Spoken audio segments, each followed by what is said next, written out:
Well, hey there, everybody. Matt Kleski here, and I want to take a moment to show you a technique that I showed inside of my Layers book. I have a book called Layers. It's for Photoshop CS5. It's very simply called Layers. It's all about layer techniques and all these different things you can do with layers.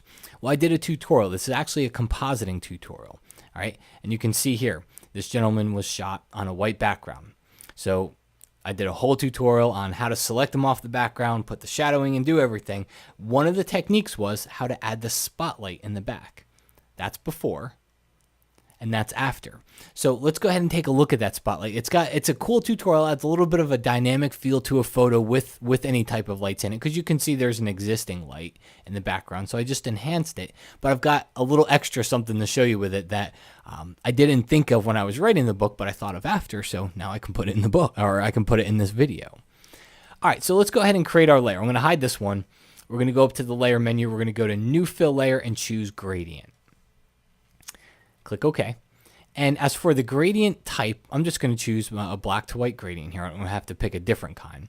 I'm going to change my style, this is important, to angle. And you can see it creates that little kind of radar blip little screen. You can imagine it going on around the radar screen here. At least that's what I think of.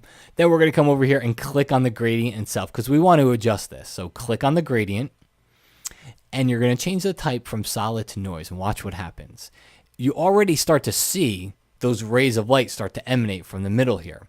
Now all we need to do is tweak it. We need to get the colors we want. Instead of working with RGB and trying to manipulate the sliders to get the color you want, because I want yellow, because that's the color of the background that was in this photo, I'm going to change it to HSB.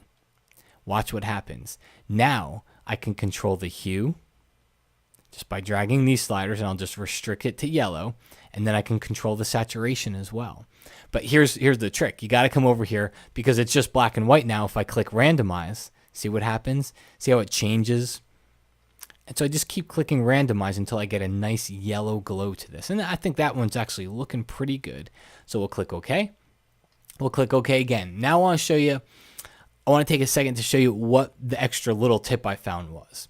So if we go over here and we change this to normal, because what I used to do, and I use this technique a lot, is I keep clicking on randomize until I find the one I like. I don't really know how much I like it because I can't see my photo anymore. So here's the little tip for you.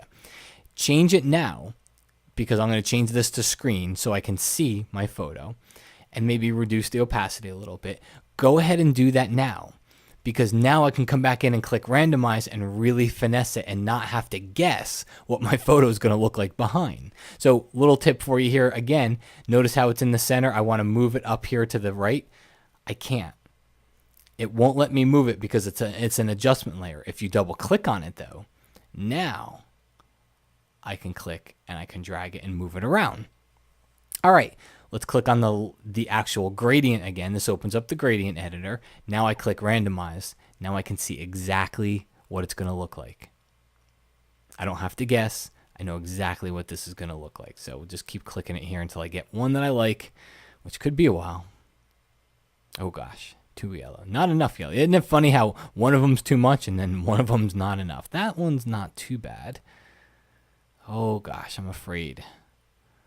I'm afraid once I find one that's not too bad that if I keep going, I'm going to lose it. We're going to be here all night. All right, let's stick with this one. It's a little obnoxious, but we're going to go with this one. So once I'm done, I'm going to click OK. One last little tip for you. It's like a tip within tips. Is if you go to roughness, if you increase it, it makes the rays more harsh, more apparent. If you decrease it, it blurs them. All right, so you don't even have to use a filter for this. You just come over here and just adjust the roughness setting. Click OK. Click OK again. And the last thing is, because this has got a layer mask attached to it, you would just take your black brush and you would just paint it away from whatever you didn't want this light to be kind of shining over here. Okay. And I already created one using, I already created one in the last one that I did. So I'm just going to use the Option or Alt key and drag it and replace the existing layer mask to spare you the time of me painting over that. But check it out. That's before, that's after. Change the blend mode, change the opacity to kind of finesse it in there, but it really is. It's a nice little finishing effect. If you've got a light, especially a bright light in the photo, and you want to add a little bit of a dynamic feel to it, give this a try, and it really does. It kind of takes it up a notch.